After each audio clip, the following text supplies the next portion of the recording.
Welcome to Dr. Mary Travelbest's 5 Steps to Solo Travel Guide for women like you who need some support traveling the world. I've been traveling solo since 1972.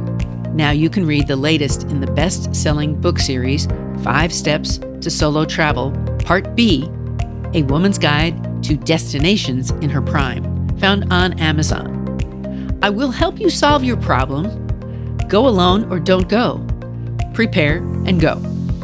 In this episode, the FAQ is, who sets the standards for airline seats? Today's destination is Point Loma, San Diego. Today's lesson learned, I forgot the tent poles. And today's travel advice, join the U.S. STEP program if you plan to travel out of the country in the next year. And here's the FAQ. Rebecca asks, does it seem like airline seats are getting smaller these days? Am I the only one who sees or feels this happening? I'd like to know. Please give me information on how much space should be on a plane for my seat. I'm struggling with this issue now.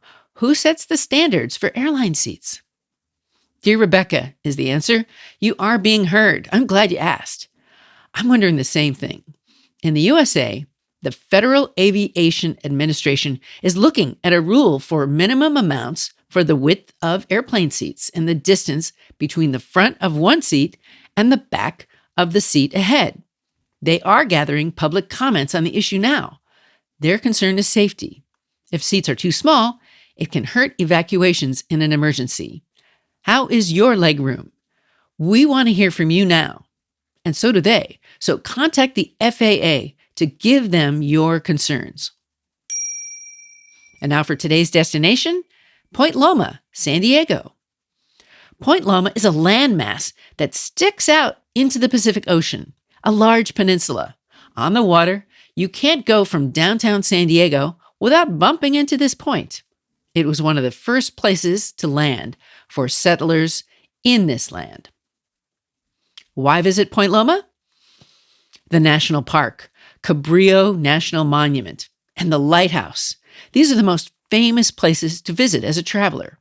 This is one best viewpoint for the entire city and region. You will want to spend about a half day exploring nature and the visitor center.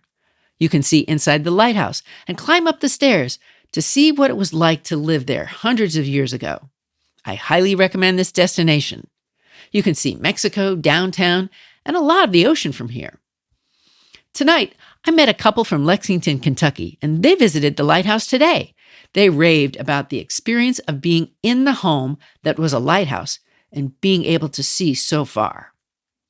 The tide pools are also worth seeing. If you have never been to a tide pool, it's when the ocean tides recede and you can see the small sea creatures like starfish and crabs among the nooks and crannies of the rocks on the beach, walking carefully not to disturb wildlife. My favorite place to eat seafood locally is Point Loma Seafoods. My favorite coffee shop is Pete's. My favorite YMCA is Ryan Family Y. My favorite thrift store is Goodwill San Diego.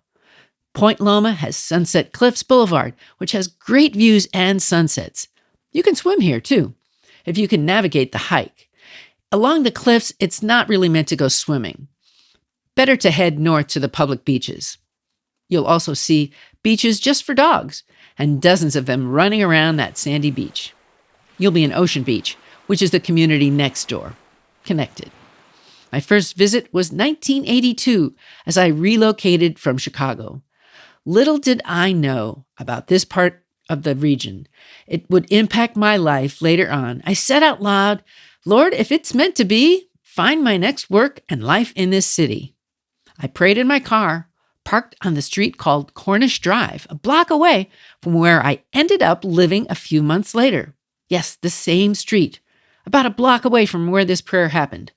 And it turned out great for the past, 40 years. Now for today's mistake. I forgot the tent poles. I was camping in Nevada along a beautiful river. I brought my tent, but forgot to bring the tent poles. So I slept under the stars. It was decent weather that night, so not too bad, but don't forget your tent poles, as I did. Now for today's travel advice. Join the U.S. STEP, that's STEP program, if you plan to travel out of the country in the next year. I joined the U.S. STEP program in 2023, and they will inform me when I travel abroad and see a problem in a country I visit. Also, if I need to contact them, they will have my information, making it easier to find and help me. They help people with problems. I hope I don't need to contact them, but better safe than sorry. I want to bring meaning to your travel, so send a question or travel tip to info@drmarytravelbest.com. We can connect on my website, Facebook page, group, or Instagram.